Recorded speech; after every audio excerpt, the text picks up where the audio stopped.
오늘이 3월 30일, 2025년 3월 30일이고, 지금 시간은 오후 3시 49분이야.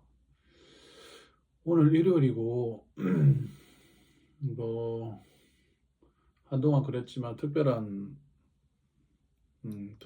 약속이나 뭐 일정이 없어서 오늘도 집에서 있는데, 그냥, 영상을 킨 거고, 어, 딱히 할 얘기는 없어. 딱히 할 얘기는 없는데, 음,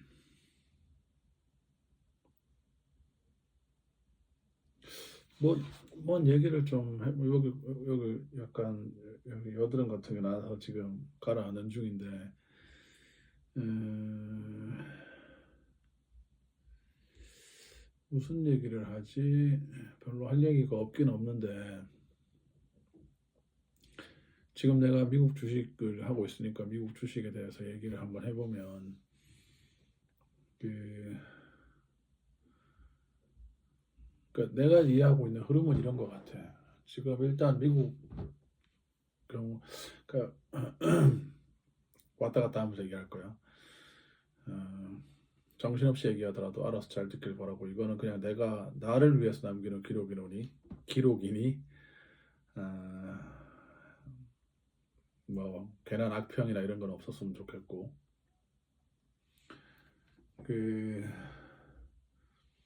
일단은 미국 경제 자체가 지금 금리가 굉장히 높아서, 미국 금리가 아마 4.5%그 정도인 거로 알고 있는데, 이거 높은 금리지. 상당히 높은 금리고, 많은 기업들이나 일반 소비자들한테는 상당히 큰 부담으로 작용할 수밖에 없는 금리 수준인데, 이제 금리가 높다는 거는 그만큼 미국 성장이 강건하다는 뜻이고, 그만큼 강건하게 올라온 경제 성장을 좀 진정시키기 위해서 금리를 이제 고금리로 유지하는 것도 있는 것 같아요. 물론 그 코로나 시점에 엄청나게 많이 풀린 그 유동성 때문에 이 시중에 돈이 엄청나게 풀리니까, 그렇게 풀려진 그 유동성으로 인해서 이제 시중에 그 어마어마한 화폐가 이제 풀려났고, 그 화폐가 어마어마하게 풀려나면서 관련된 소비재들이나 자산에 엄청나게 큰 거품이 끼기도 하고 가격이 이렇게 는 거지. 이상하게 근데 영상을 찍으면 되게 어색하게 자꾸 침을 삼키게 돼. 물 한 잔 먹읍시다.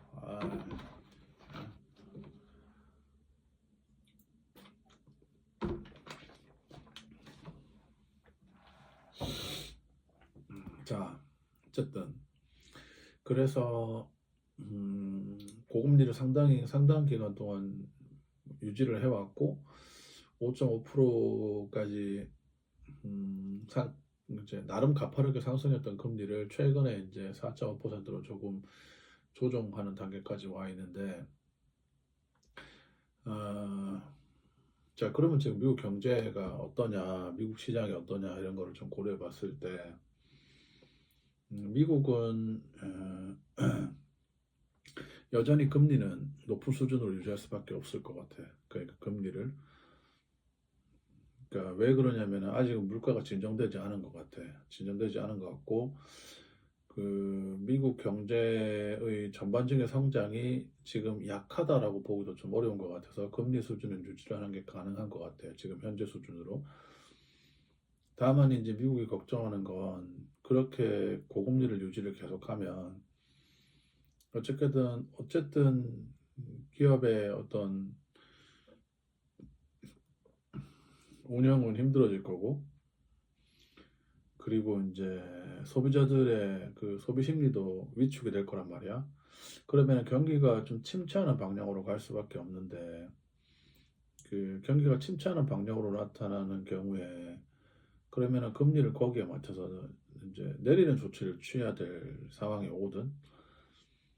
오는데, 지금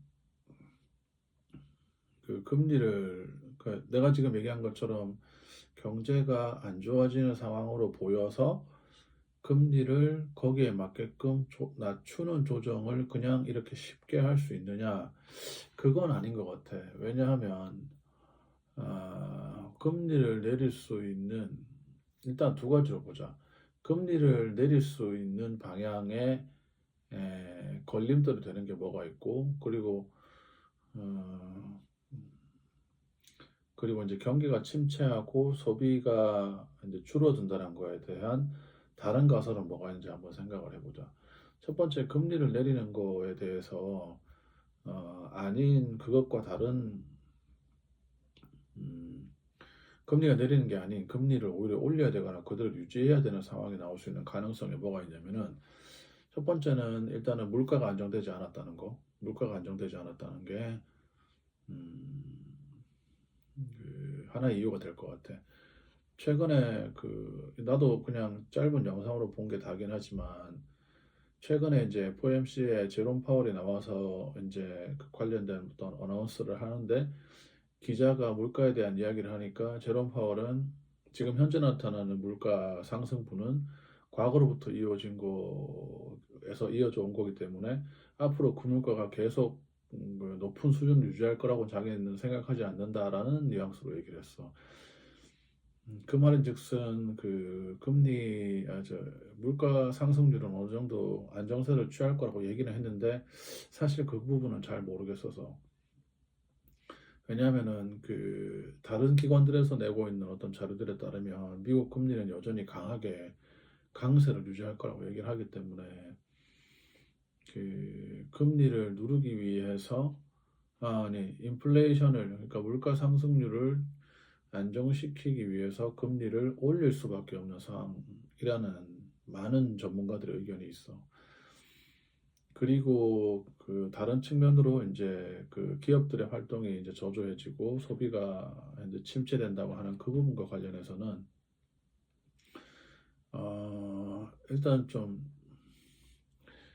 어, 이거를 어떻게 봐야 될지 모르겠는데 어, 실제로 시중에 많은 돈이 풀린 건 맞아. 근데 그 과연 그 많은 돈이 풀렸는데 그 돈을 푸는 방식이 그 기존에 이제 충분한 자산을 가지고 있는 사람들이 추가적인 자산 가치를 증가시키거나 아니면 추가적인 어떤 투자 활동을 통해서 시중에 어떤 거품이 낀 게 아니라 미국에서 이제 코로나 때 그냥 진짜 그냥 일반 대중들한테 돈을 그냥 뿌렸거든. 그냥 헬리콥터먼이라고 해서 그냥 돈을 그냥 막 뿌렸단 말이야. 그러니까 이제 회사를 안 가도 돈을 주고 그리고 뭐 여러 가지 경기 진작을 하기 위해서 이제 돈을 많이 뿌렸기 때문에 미국에서도 이제 많은 수의 이제 저소득층들이 상당히 많은 뭐 여유가 있다라고 하긴 그렇지만 어쨌든 그런 어떤 지원금과 같은 부분에 많은 어떤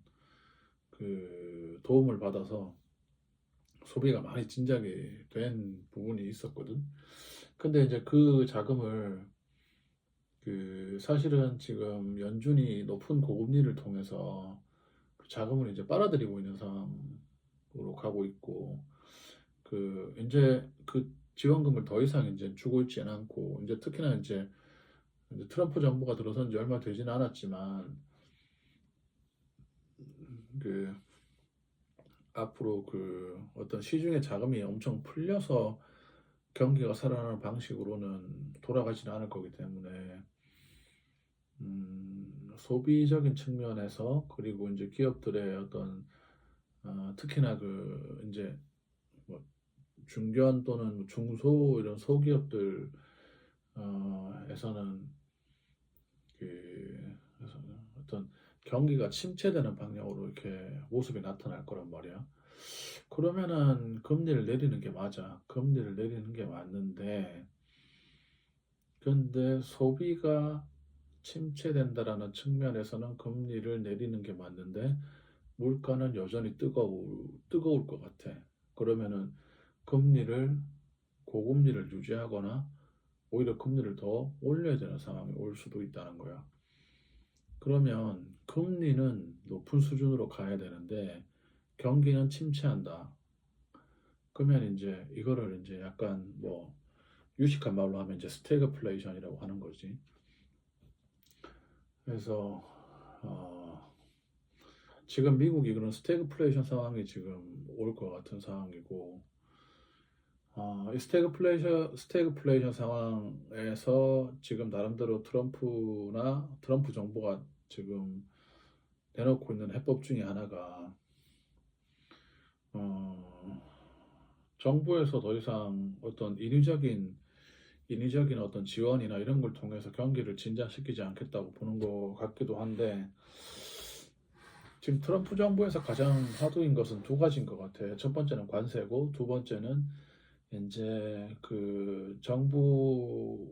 미국 정부의 어떤 재정 적자를 어떻게 줄이느냐에 대한 것 같은데, 일단은 관세를 올리면 수입 물가가 올라가기 때문에, 그 일단 그건 물가를 상승시키는 요인이 될 거야. 그지?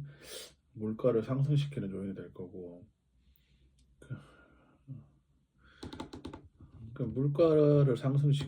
수입 물가를 상승시키면 인플레이션을 또 자극할 수 있는 또 그런 거야. 그러니까 악순환에 악순환을 하는 거지. 그런 거고.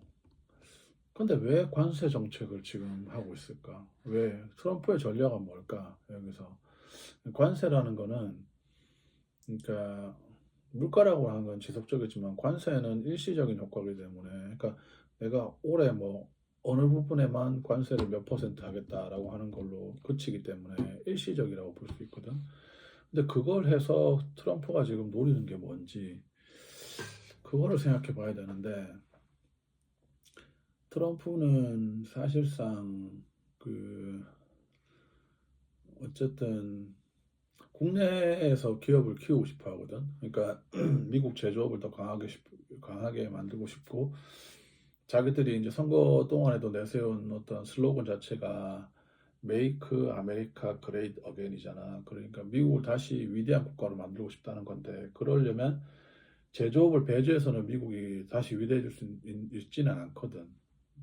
그 사실 제조업의 많은 부분을 다른 나라에 뭐 빼앗겼다라고 표현하기 그렇지만, 어쨌든 다른 나라에 많이 지금 나가 있는 상황이기도 하고 해서, 그래서 트럼프의 전략은 어쨌든 관세 정책을 통해서 해외에 나가 있는 제조업들을 국내로 좀 불러들이고 리쇼어링이라고 할 수 있을까? 그런 측면을 좀 노리는 것 같기도 하고, 그리고 이제 그 오히려 반대로 관세를 올림으로써 수입 물가를 이제 낮추는 거를 노리는 것 같기도 해. 예를 들어서 이제 어떤 물건이 미국에서 100원으로 수입을 했는데 관세를 30% 때리면 130원으로 들어오잖아. 130원으로 들어오면, 그러면은 그 물건의 미국 시장에서의 경쟁력은 떨어지니까 그 나라는 미국에서 물건을 팔기 위해서 그 물건을 70원에 이제 팔려고 할 거야. 왜냐하면 관세 30을 하면은 기존 가격인 100원으로 그나마 맞출 수 있으니까. 그러면 그때 이제 트럼프가 관세를 철폐하고 뭐 관세를 조정하고 이런 방식으로 나오게 되면 오히려 기존 수입 물가에서 좀 줄어드는 여지가 발생할 수도 있거든. 그거를 이제 미국 정부가 어떻게 될지는 잘 모르겠지만, 아, 근데 이제 이건 하나의 그냥 나의 뇌피셜일 뿐이고, 하나 또 언급하고 싶은 거는 미국의 재무부 장관으로 임명된 베센트라고 하는 사람이 있는데, 그 사람이 이제 미국을 통해 이익을 상당히 이제 음, 일종의 이제 더티 15이라고 해서 더티 15라고 해서 이제 미국과의 어떤 상호 교역에서 상당히 많은 이득을 취하고 있는 국가들에 대해서 이제 어떤 그런 관세를 이제 그 매기겠다고 하는 그런 전략을 취하는 방향으로 가는 것 같아. 그러면 아무래도 대외적으로 알려지기로는 트럼프가 뭐 그냥 무지성으로 그냥 뭐 아무 때나 뭐 일괄적으로 그냥 뭐 막 그냥 관세를 때리는 것 같은데, 사실 그게 아니고 나는 트럼프가 그렇게 비합리적인 사람이라고 생각 안 하거든. 주요 언론에서는 트럼프를 많이 비난하고 트럼프를 거의 뭐 미친 사람으로 표현하지만 가만히 들여다보면 트럼프가 상당히 합리적이고 이 사람 비즈니스맨이야. 그래서 그 어쨌든 미국 경제를 다시 일으키기 어, 위해서 이제 그 관세라고 하는 이 전략을 통해서 그 미국을 더 강건하게 만들기 위한 그런 전략을 취하는 것이라고 보는데 에, 구체적으로 앞으로 이 관세로 인한 이 문제가 어떻게 전개될지에 대해서 나도 지금 예상을 못할 텐데 확실한 건 지금 현재 주식시장에 부담을 주고 있는 것은 사실이다. 사실이고 그러면 이제 여기서 이제 주식을 투자하는 사람들은 항상 고민해 봐야 되는 게 뭐냐면은 그래서 내가 투자하고 있는 기업의 펀더멘탈이 바뀌었느냐는 거야. 펀더멘탈이. 그러니까 대외 시장은 언제든지 바뀔 수 있어. 내가 원하지 않는 방향으로. 그 다음에 내가 예상할 수 없는 것들이 여기서 뻥뻥 터져주기 때문에. 뭐 예를 들면 우크라이나하고 러시아 전쟁이 그 중에 대표적인 예 중에 하나지. 그 전쟁이 일어날지 우리가 알 수도 없었고 그 당시에는 지금까지 이어져 오리라고도 생각을 못했기 때문에. 근데 이런 것들은 대외 요인이란 말이야. 물론 당연히 살펴봐야 되겠지. 그 대외 요인이 내가 투자한 기업들하고 어떻게 관련되어 있는지, 그리고 앞으로 어떤 영향을 줄지에 대해서 살펴보는 게 매우 매우 중요하긴 하지만, 그것과 더불어서 그것보다 어떻게 보면 더 훨씬 중요한 게 내가 투자한 기업의 펀더멘탈이 내가 투자한 기업의 펀더멘탈 근본적인 가치가 흔들리고 있느냐, 그렇지 않느냐라고 하는 거야. 그런 면에서 이제 그 각자가 보유하고 있는 기업들이 있을 거란 말이야. 그 기업들이 단순히 어떤 시장의 어떤 분위기에 따라서 성장을 했는 건지 아니면은 진정 그 회사가 미래의 먹거리로서 미래의 먹거리로서 이 기업이 시장을 선도할 수 있는 그런 그 기업이 될 만한 가치가 있는 회사인가를 고려해서 지금 다시 한번 더 마음을 다잡는 게 필요한 게 아닌가 그런 생각이 들어. 그래서 간단하게 그냥 영상 한번 찍어봤고, 확실히 근데 영상 찍으니까 말하는 게 어색하고 표정 관리가 좀 어렵네. 하여튼 요거는 유튜브에 올릴 테니까 보실 분들은 참고하세요. 끝.